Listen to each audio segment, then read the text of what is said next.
Get ready for trending news and entertainment. This is Daily Flash with your host, Andrea Jackson and Mitch English.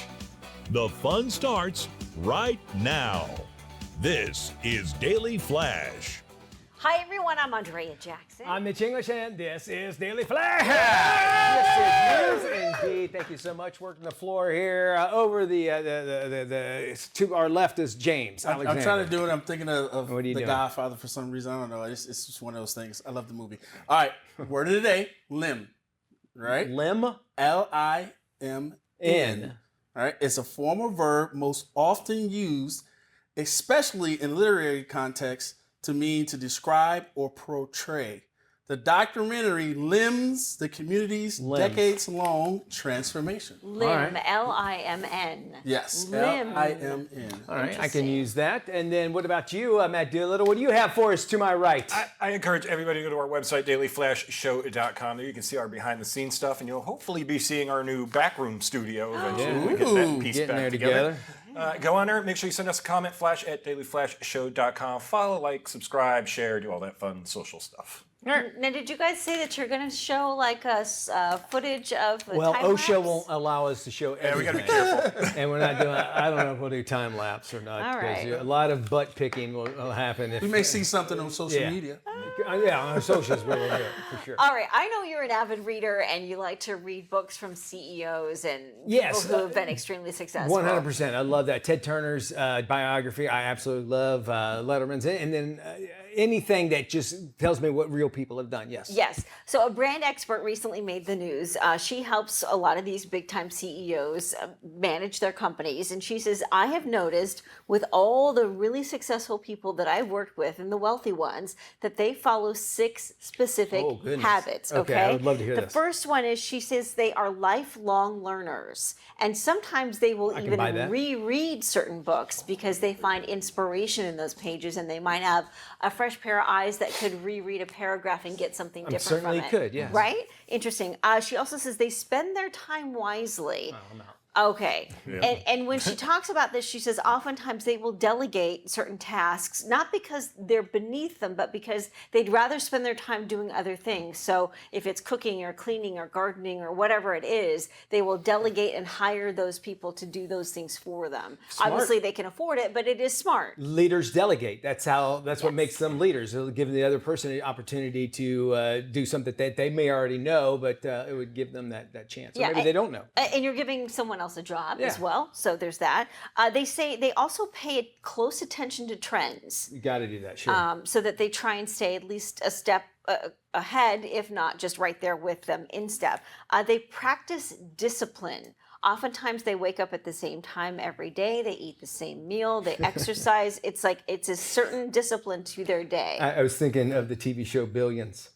With Yes. Giamatti, Yeah. Paul Giamatti's Paul Giamatti, characters yeah. at the very first episode, when you say discipline, Yeah. because he goes to those dominatrix houses. Okay. Yes, That's what I was that kind of. that It's the same possible guy? that they enjoy that kind of discipline too, but I think this is like we wake up at 3 a.m. We Got it. have egg whites for breakfast. We have a salad for lunch. We have salmon Yeah. for dinner. We go to bed every night at 8 p.m. I wish I could do that. It reminds me of kind of like Mark Zuckerberg wearing Yeah. the same outfit Yeah, every yes. day. Steve Jobs. Steve Jobs. Steve Jobs. Black yeah. turtleneck, So denim jeans. Every day, same outfit. Discipline again because it You see allows it them to somewhere? think of other things, so they're not worried about thinking about what they're wearing. I'm wearing black every day from here on See, out. there you go.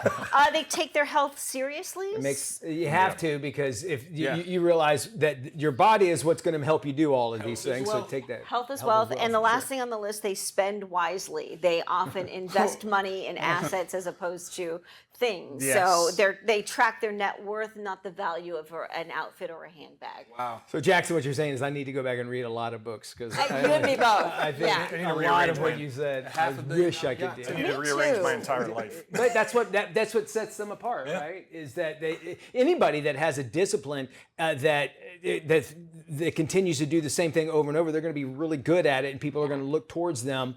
And it starts with that, so I can I understand. love the idea of wearing the same outfit every day. It's like wish- I wish I Easier. had like 7 shirts and 7 pairs of pants in my closet, and that's it. I tried to do that for a while, Did like you? black V-necks and jeans, and that was it. Yeah. And then you're like, I need some diversity. The only thing I changed up were my shoes every day. Yeah. Here's you got to look good though doing it because I wear the same thing every time. Yeah.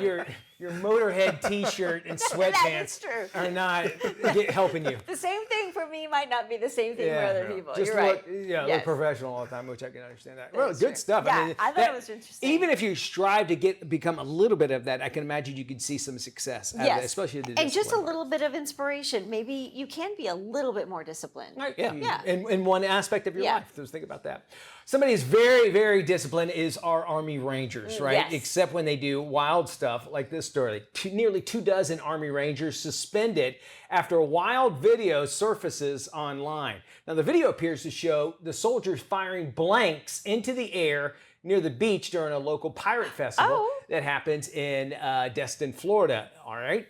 18 soldiers now under an investigation using their automatic weapons without permission while participating in a mock sea battle.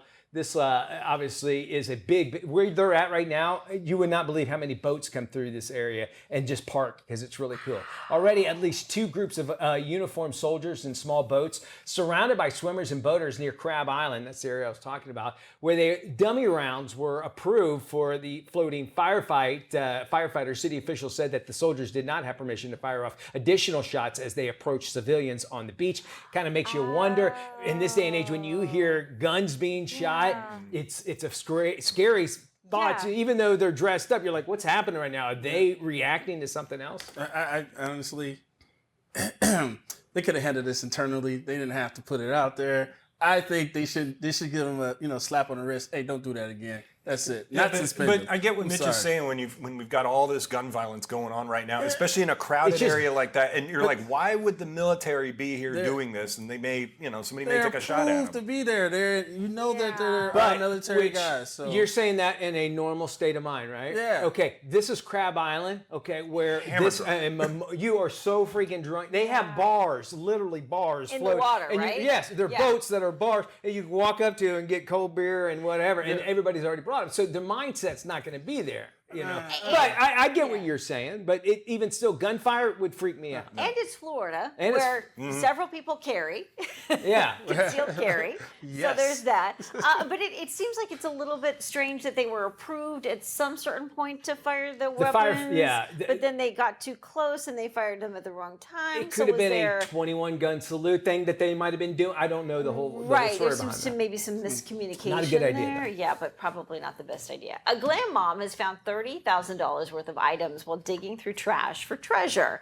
In just the last 6 months, she found a piano and a Burberry coat. The 35-year-old has always loved thrifting, but started sourcing free items 3 years ago after joining her neighborhood Buy Nothing group on social media. So she joined others who would go stooping, as she calls it. It's the word for sourcing items that have been left curbside. She started to find toys and clothes. Then about 6 months ago, she started digging through dumpsters, and she has found all sorts of items. Good for her. People will put out the craziest stuff first off, and now they have a thing called Curb Alert on like the neighborhood. Like if you're giving with something, say, "Hey, this is free. It's sitting outside the house." Did you do that with that tree? Did you save a Curb Alert for your tree that somebody stole? Somebody stole our tree. Stole a yes. tree. I think it's great. I love that. I think now that's where technology can jump in, and obviously making 30 grand. How do you find a piano? I mean, it seems like that'd be like, what is this? A piano? And then it seems like you'd be able to find out that that's what And it then is. how do you arrange for delivery? Do you stand by it if it's out by the dumpster and wait for a delivery truck to come by? You have to have a husband that has a truck because that's what happened to me. Sounds like I got First some marriage. experience. Pull over. No, I'm not picking that up in the back of the car. We won't know who I am. Good night. But she would turn it into some great stuff. I think it is. I think though that again, I want to go back to that's where technology can really come in. Yeah. We don't have to just throw things away. We should need to think like, okay, somebody else might like this. I guarantee you can put anything out in my neighborhood. Yeah. Somebody will come by and pick it up, no matter Yeah. what. Within reason. Is it the Nextdoor app that Nextdoor they do has a those curb alert. alerts? Yeah. And there's also apps that do just only that. It's like how to get free stuff. Well, you can get it here or arrange like an eBay without money if you think of that. I just don't know about about the dumpster diving? Like, you gotta be, I'm not sure. Like, I God bless her for doing that, but I'm not sure most people could jump into a dumpster and go through all You of have it. to take a shower afterwards because that's one of the grossest, nastiest things. But people do it. And then what about the people that get food? Have you seen that out of the dumpsters? Like, Oh, yeah. why are people throwing this away? You can eat it. I'm like, well, there's a reason why. There's a reason why you it's don't thrown know what's out. wrong with it. Yeah. Why is it there? I saw one of the a team of officers trying to jump into one of those donation boxes for Goodwill because they thought a gun had been thrown in there. They were able to get inside, but the junk that was in there, oh my gosh, the stuff they had to filter through, crazy. It's a dumpster for a reason. That's what they call it. All right, more Flash coming up. Stick around. We love having you with us.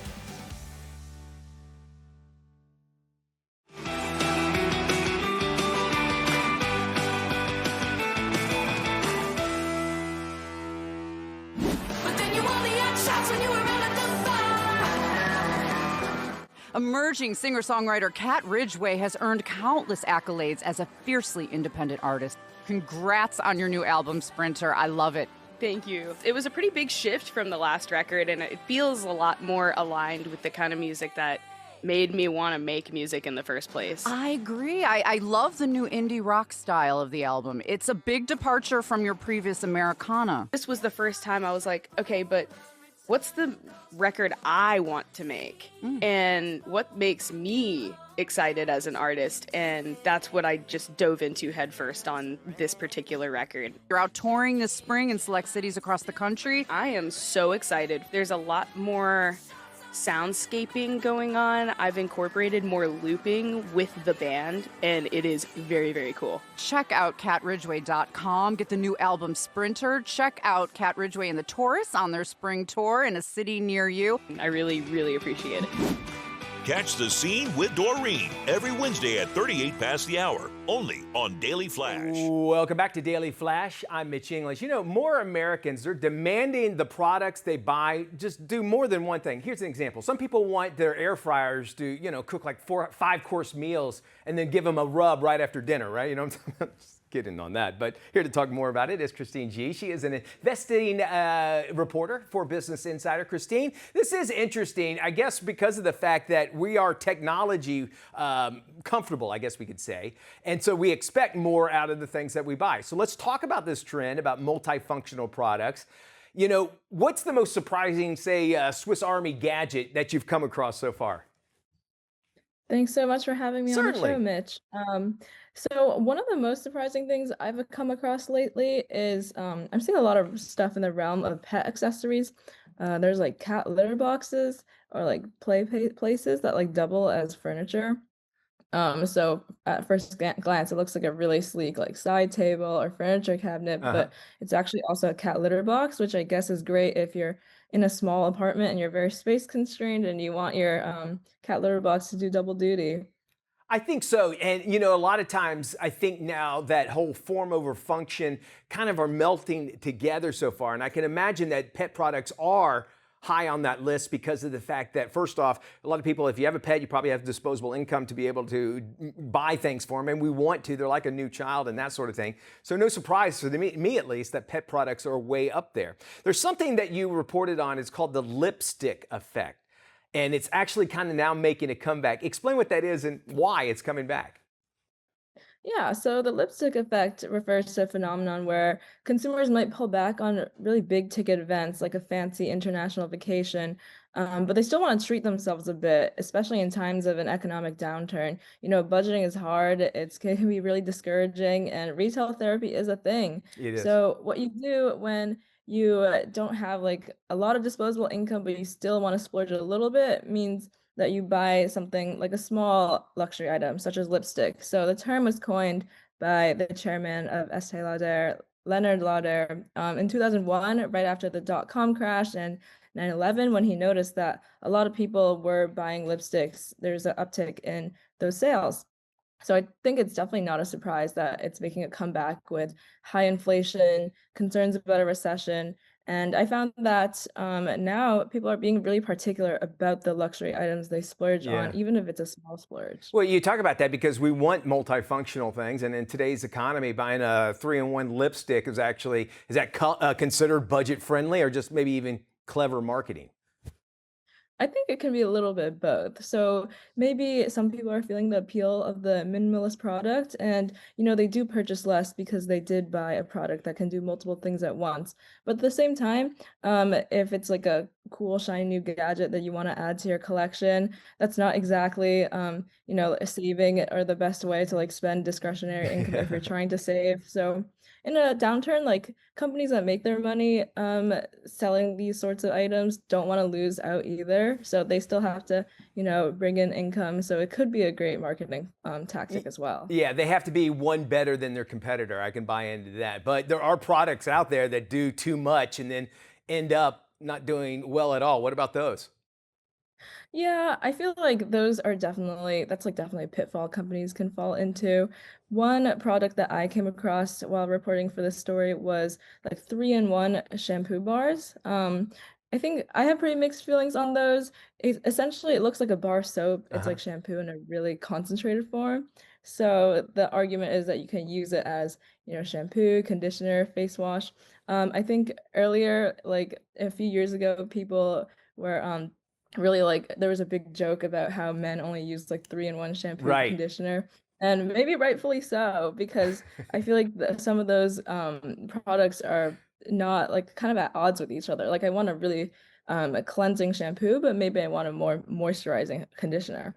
It makes a lot of sense, and Christine, I'm guilty. I'm one of those that buy the 3-in-1 in my shower right now. This is interesting. I'd love to find out more, and actually our viewers at home can find out more. Thank you for joining us, Christine, and if you want to find out more about self-optimizing, you can head over to businessinsider.com. We'll also have this link in this interview on our website at dailyflashshow.com.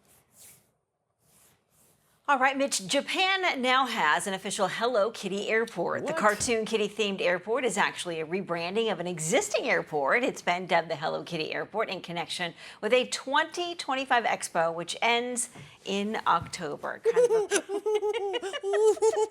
I love Hello Kitty. Do you This really? could be really cool, I think. Yeah. It's simplistic.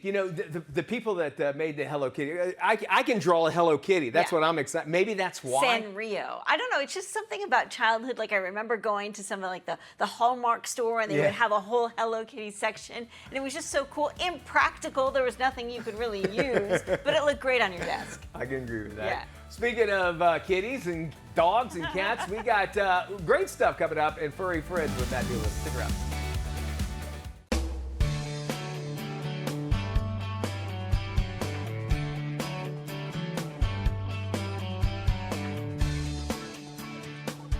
Welcome back to Daily Flash. I'm Matt Doolittle with your weekly edition of Furry Friends, people.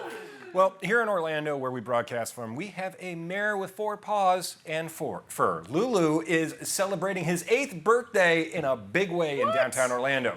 This kitty cat is considered the unofficial mayor of Thornton Park, a neighborhood near downtown Orlando. Yeah. Lulu the cat turned 8, and the whole neighborhood was invited to celebrate. The profits are going to help local cat rescue organizations, but not everyone is purring with excitement. A new video revealed that some of Lulu's critics, including the dog-loving detractors, think he's more of a trespasser than a treasure. To them, I say you can bark off because I participated on it this weekend. And they give you this little passport, and you go get a little punch thing where you go around, you can celebrate them. It's really cute. Yeah, it's super fun. But see, Lulu, I think of as a girl's name. That's what I thought too. Yeah. It's a cat named Lulu. We pet him when we walk around all the time. Thornton Park is sort of anything Park's- goes there. Thornton Park's a little different. Yeah. All right, well, a pet raccoon with a meth pipe, that's right, folks, in its mouth caught the eye of Ohio cops during a traffic stop for a suspended license. Eagle-eyed officers noticed Chewy, the raccoon, sitting in the driver's seat, seamlessly making use of the drug paraphernalia after its owner, a 55-year-old Victoria Vidal, was detained. The officers then discovered meth, crack cocaine, there you and go. 3 used glass pipes in her car.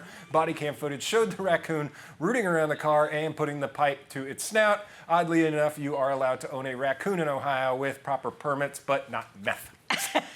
Wow. This video is just amazing. I've always wanted a pet raccoon, but that little snitch. Somebody, raccoons are very smart, but it had to know to do it. You know what I'm saying? Like, It's seen its owner do it enough. If you saw her, Exactly. it took some of her habits on. who's that Dave Chappelle character? Raccoons are the next capuchin monkey. A capuchin monkey. Okay. Who is that character that Dave Chappelle does all the time? Ashley Larry? Yeah. He's got the crack pipe, you know what I'm saying? Ashley Larry is which color? Yeah, anyway. Oh, yeah. That is wild. So I know that we laugh about this, but it is very concerning when you think about animal welfare and why this woman's driving around with 2 pet raccoons in her car and how they know to put a crack pipe up to their mouth. If you saw the video there, you saw how she looked like a hoarder inside of her car. The car Yes. was just packed with everything, including a raccoon. I think there were 2 actually. So look, There are 2 raccoons in the car, I believe. so Yeah. you can just see how, there's something going on there. Hopefully, And what's crazy is something happened and gave her some help. she's only 18. That's only 18. She's on her way to school. I just like if she goes to reach for it and they're like, no, ma'am, this is evidence now. Yeah. Like sometimes when you're a police officer, I think you just wake up and go, I don't know what I'm walking into today. don't. No. It's a raccoon with a meth pipe. Very nice. Don't do drugs, kids. Don't do drugs and don't Stay in school, even though school. you're on your way to school and you look like an be a 8-year-old. responsible do raccoon not, owner. yeah, drugs do not do well for the aging process. Not at all.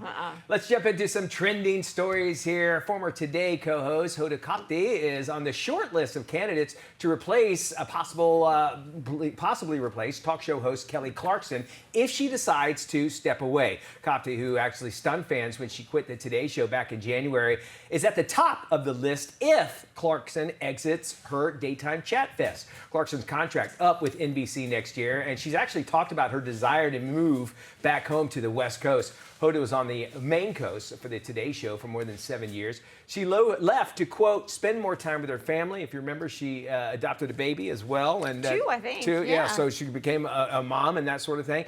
And as mentioned, Kelly Clarkson said they had moved her entire show out to New York. And there was always some rumors that she wasn't happy with like what she's doing. I think Hoda would be actually a great replacement. Didn't Meredith Vieira do the same thing? She had a show for a while, Wasn't yeah. she on the Today Show? She certainly was for a long time. And then she left, and I think that was to spend more time with family because she had a husband at home she wanted to take care of who had health issues. And then she got the game show, and then she got her own talk show. I'm wondering if for Hoda, it's the hours. Like she just got tired of waking up at 3 o'clock in the morning, which I get. 100%. It had to play into the factor of it. And I think that's why you don't see hosts on these shows, these live morning shows, last as long as they do, because it is brutal. It's a grind, But I mean, for sure. They have a whole team of people to help them. True. But it is harder than one might think. A highly anticipated Metallica concert at Virginia Tech's Lane Stadium wasn't just a performance, it was a seismic event. For Hokies, the opening chords of Enter Sandman have long been part of the soundtrack at their football games. An estimated 60,000 in the crowd created an unusual seismic reading. The Virginia Tech Observatory recorded ground tremors generated by the concert's energy. Wow. The minor seismic activity was quickly dubbed the Metallica quake online, posed no danger, and was too minor to register on the Richter scale. It's imagine. I mean, if you think about it, Yeah. and then you're inside there, and this.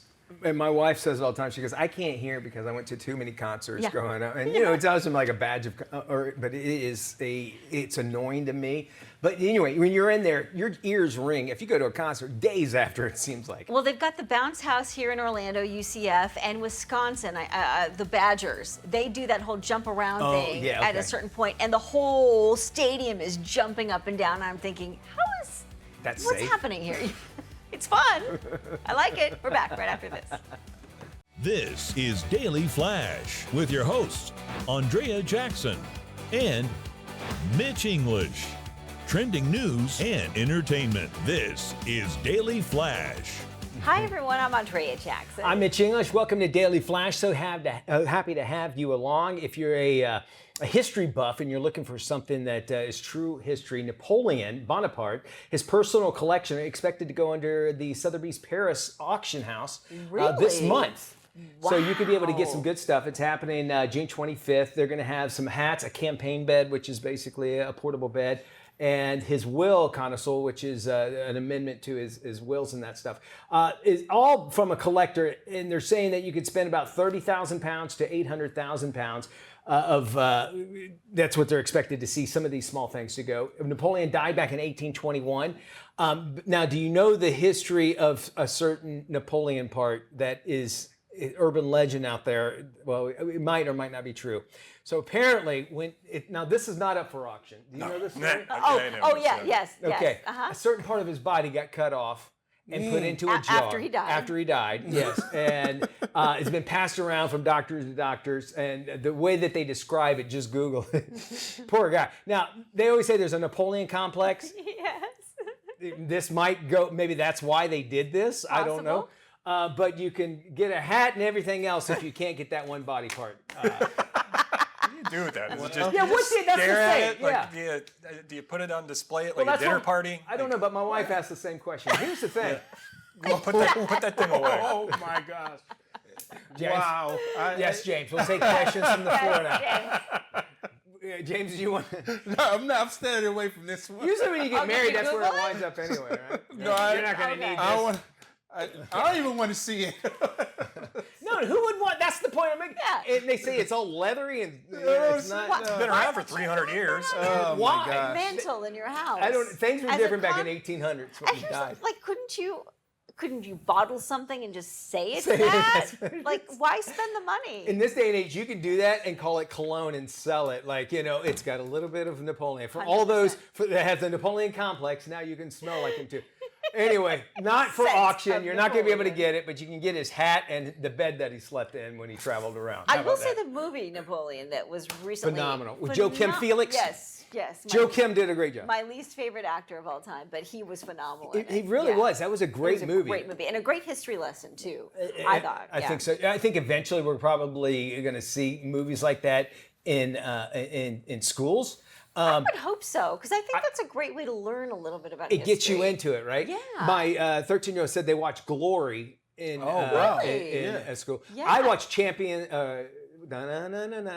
Chariots of Fire. Chariots of Fire, When yeah. I remember that, it was like, Yeah. wow, we get to watch this movie. Yeah.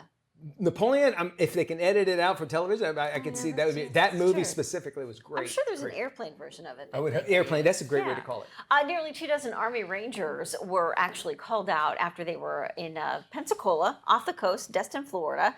This is where they were, Crab Island. They were reportedly suspended after wild videos showed them firing several blank rounds into the air. It was part of what they called a mock sea battle.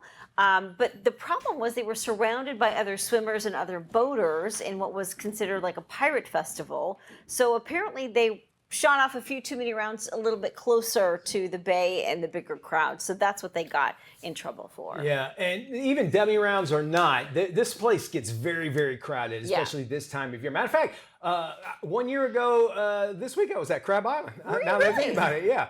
And that's when I was doing the weather up in Yeah. Panama City, filming it. And so I went over to Destin to do this.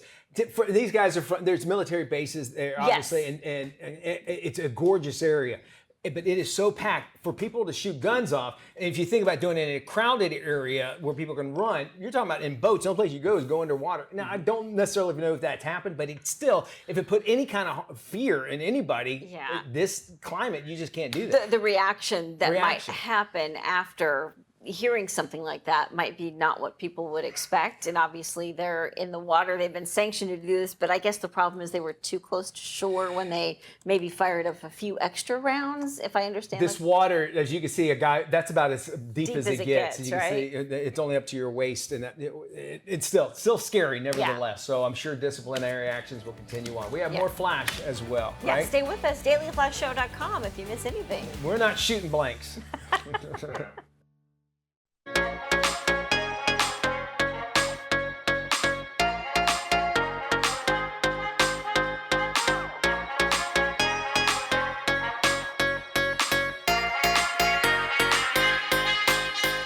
It is time for some Life Love shopping. If you live it, love it, or buy it, we talk about it. And we start with a story that includes the best of life, love, and shopping, especially if you live in the Southeast. One Florida driver caught an unusual vehicle on the road.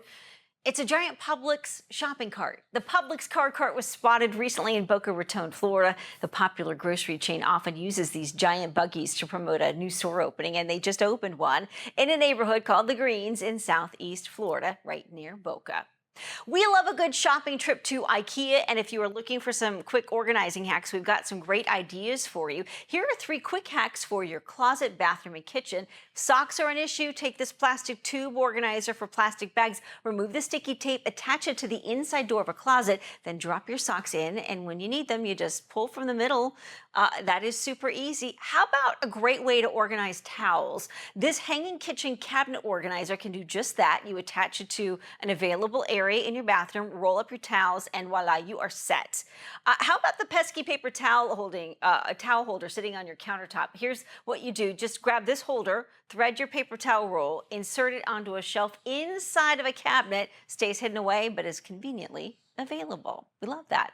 A dating coach has revealed the top 5 body language signs that signal whether a woman is interested or not. Gracie Plushcourt goes by the handle @datingwithgracie, and she helps men find love. She says there are 5 subtle clues that are telltale signs. The first one, if a woman plays with her hair, this is the biggest giveaway on the list. Another sign, if she adjusts her top. Both are subtle but sultry giveaways. If you're striking up a convo and you notice she starts to play with her jewelry, that's another giveaway that she might be into you. And her final 2 body language signs, if she tilts her head while listening to you or if she touches her lips during your conversation. Something that brings family together is food. It can speak its own language, and a new movie on Netflix speaks to our appetite for all things Italiano. Based on a true story and starring Vince Vaughn, here's a peek at Nona's. No matter how old you are, there's nothing worse than losing your mom. Thank you so much for remembering me with the fruit basket and all the tangerines and stuff. I lost my cat last year, so I understand the grieving process. I'm sorry about your cat, I didn't know. Break's over. I'm going through my mom and Nona's recipes, and then I realized food is love. So I want to open an Italian restaurant. What are you, crazy? Who are you going to get to come down and cook? Nona's.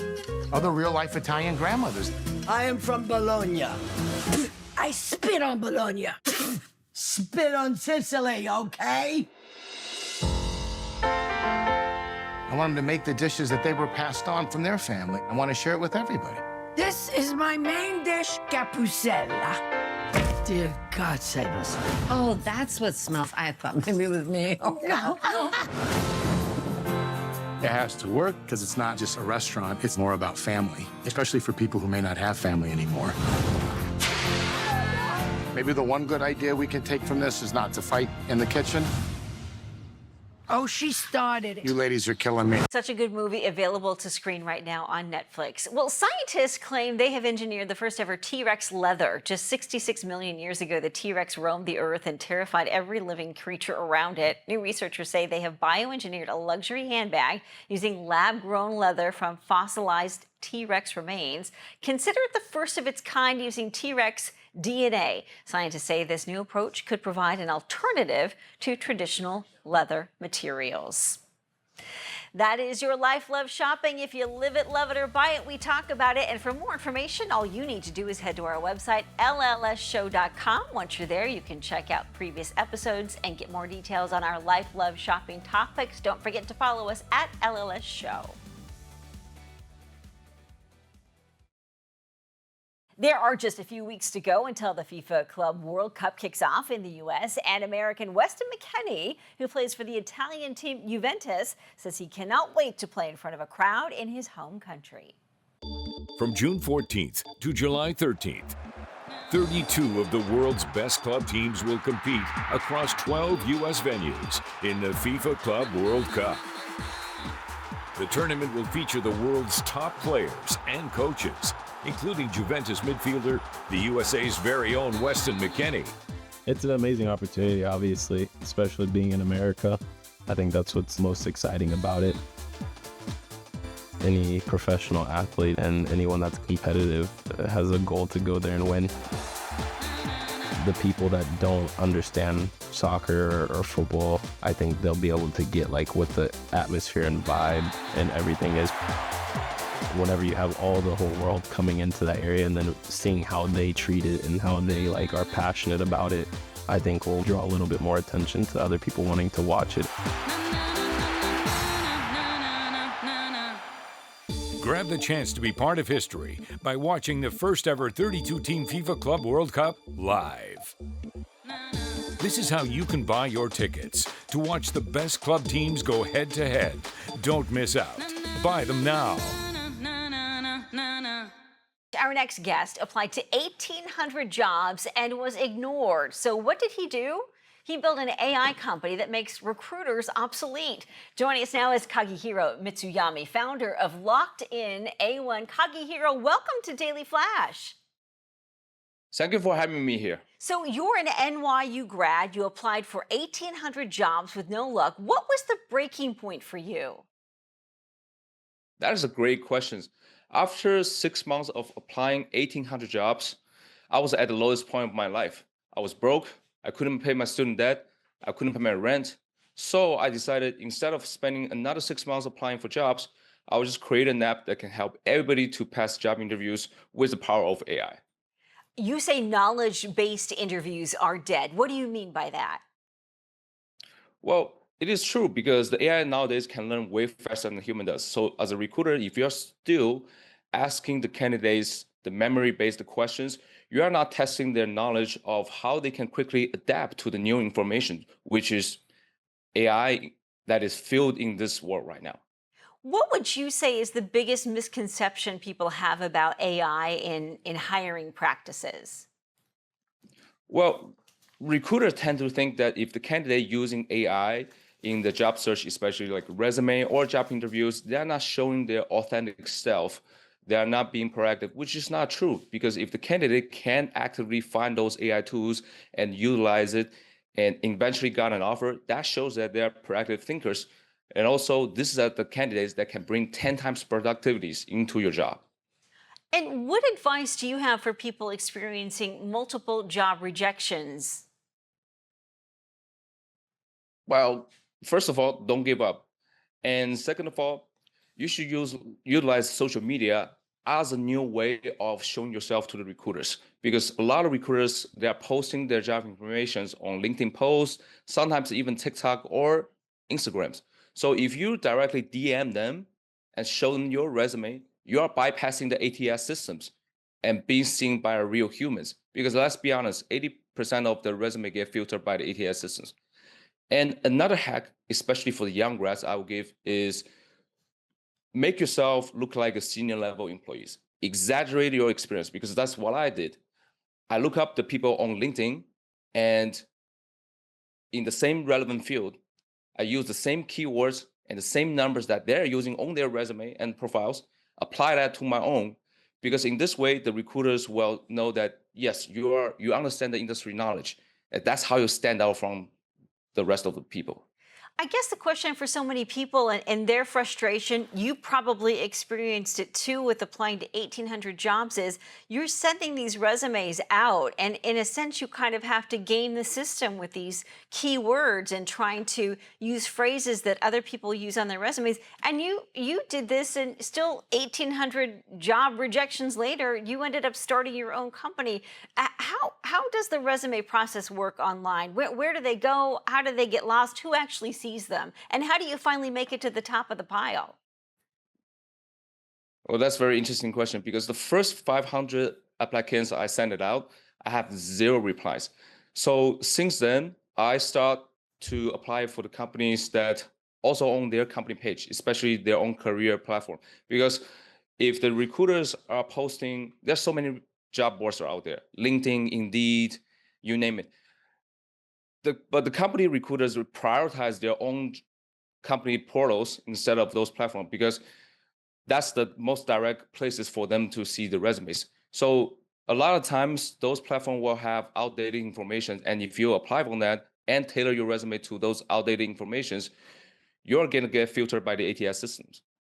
Kagihiro, great information, and you've got your own company based on this experience. Please visit LockedInAI.com for more information.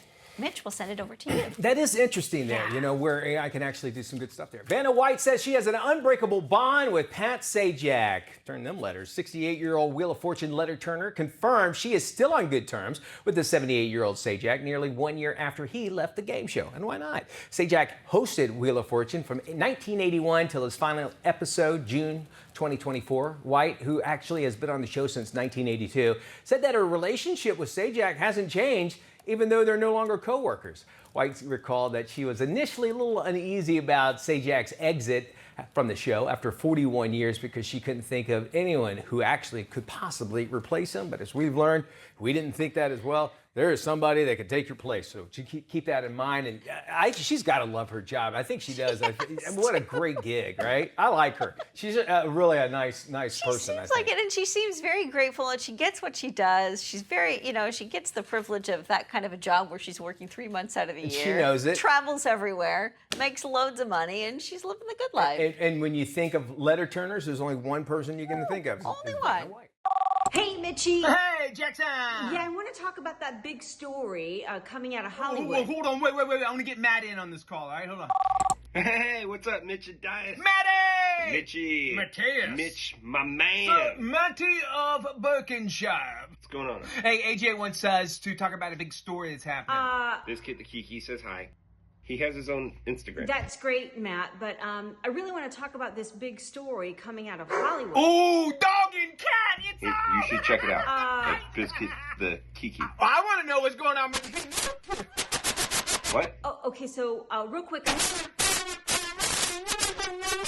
Why does he still have a dial-up modem? Hey, I gotta get back to wrestling stuff. It's on the media. You know what? Maybe we should just try this later. Okay, all right. Peace and love. Daily Flash. Where are you? It's just better when you're part of the conversation. Join us online.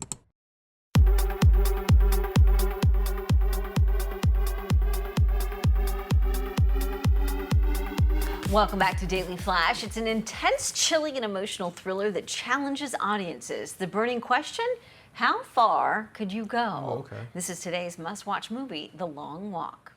I'm Ray Garrity. You can call me Ray. Prima Freeze.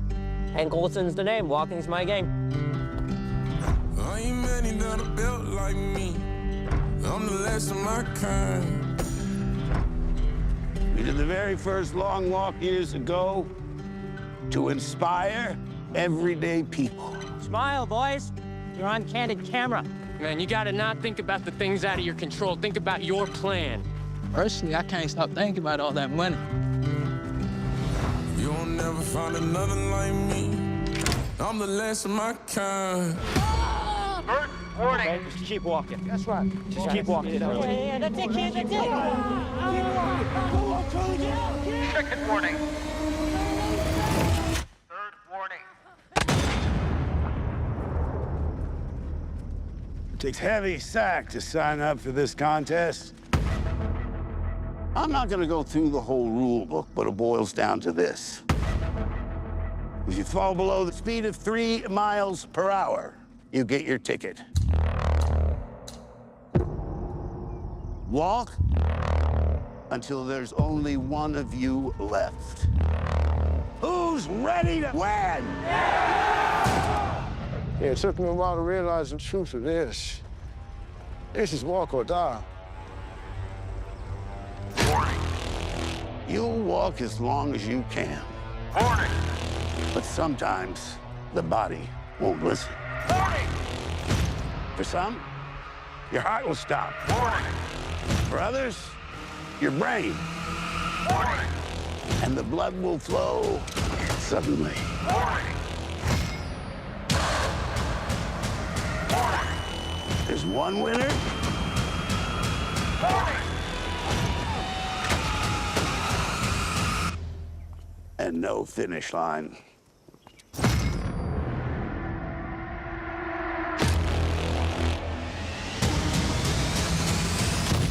Interesting. Stephen King, you know that's good. That does it for our show. Yep, be good, everybody. For more information, head to our website, dailyflashshow.com. We'll see you next time.